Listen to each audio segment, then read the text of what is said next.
যুক্তরাষ্ট্র ও ইসরায়েলি জোটের বিরুদ্ধে যুদ্ধ শুরুর পর থেকে এক অদ্ভুত রণকৌশল নিয়েছিল ইরান। লড়াইয়ের শুরুতেই হরমুজ প্রণালী অবরুদ্ধ করে দেয় তেহরান। ফলে বিশ্বজুড়ে জ্বালানি সংকট ক্রমেই তীব্র আকার ধারণ করছে। ঠিক এই সুযোগে খেলা ঘোরাচ্ছে বিশ্বের বৃহত্তম হ্রদ কাস্পিয়ান সাগর। মার্কিন বাহিনীর নজরদারি এড়াতে ট্র্যাকিং ব্যবস্থা বন্ধ করে বিশ্বের ওই বৃহত্তম হ্রদে পণ্যবাহী জাহাজ চালাচ্ছে রাশিয়া ও ইরান।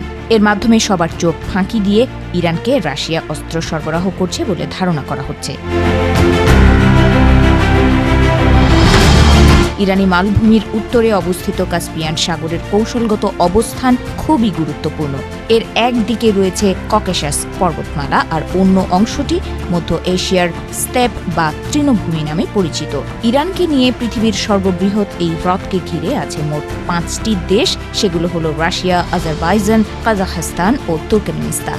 এই পঞ্চশক্তির নজর এড়িয়ে আর কারো সেখানে পণ্যবাহী জাহাজ চালানোর অনুমতি নেই।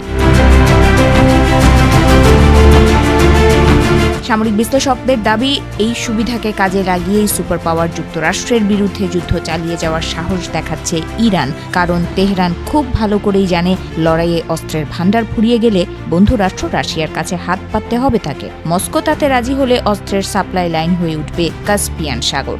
গত 4 বছর ধরে চলা ইউক্রেন যুদ্ধে ইতোমধ্যেই এর আঁচ পেয়েছে যুক্তরাষ্ট্র সহ পশ্চিমা বিশ্ব।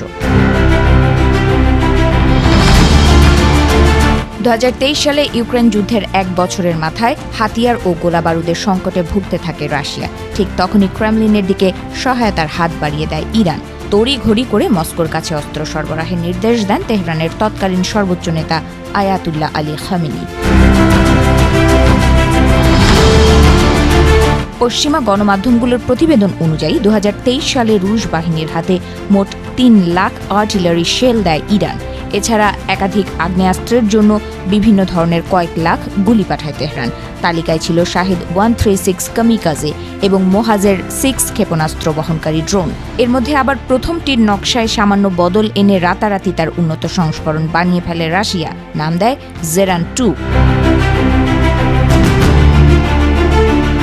ওই সময় কাস্পিয়ান সাগর দিয়েই রাশিয়ার কাছে এসব অস্ত্র সরবরাহ করে ইরান। 3,86,400 বর্গ কিলোমিটারের লবণাক্ত মাটির হ্রদটি পেরোনোর সময় অবশ্য জাহাজের ট্র্যাকিং ব্যবস্থা বন্ধ রাখত তেহরান। ফলে কবে কখন অস্ত্রবোঝাই জলযান রুশ বন্দরে ফিরছে তা বুঝতেই পারেনি কেউ।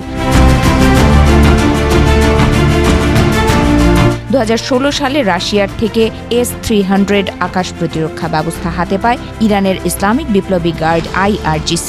কাস্পিয়ান সাগর দিয়েই এই প্রতিরক্ষা ব্যবস্থা তেহরানে পাঠিয়েছিল মস্কো, যদিও ওই সময় অস্ত্র আমদানি রপ্তানির স্বাভাবিক রুট হিসেবে বিশ্বের বৃহত্তম লবণাক্ত পানির হ্রদটি আত্মপ্রকাশ করেনি। কিন্তু ইউক্রেন যুদ্ধ শুরু হওয়ার পর থেকে এই রুট দিয়ে অস্ত্র আনা নেওয়া করছে ইরান ও রাশিয়া।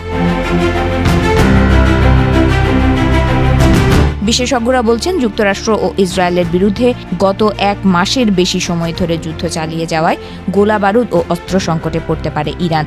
আর এমনটি হলে কাস্পিয়ান সাগরের মাধ্যমে খুব সহজেই রাশিয়া ইরানকে অস্ত্র সহায়তা দিতে পারবে বলে মনে করছেন তারা।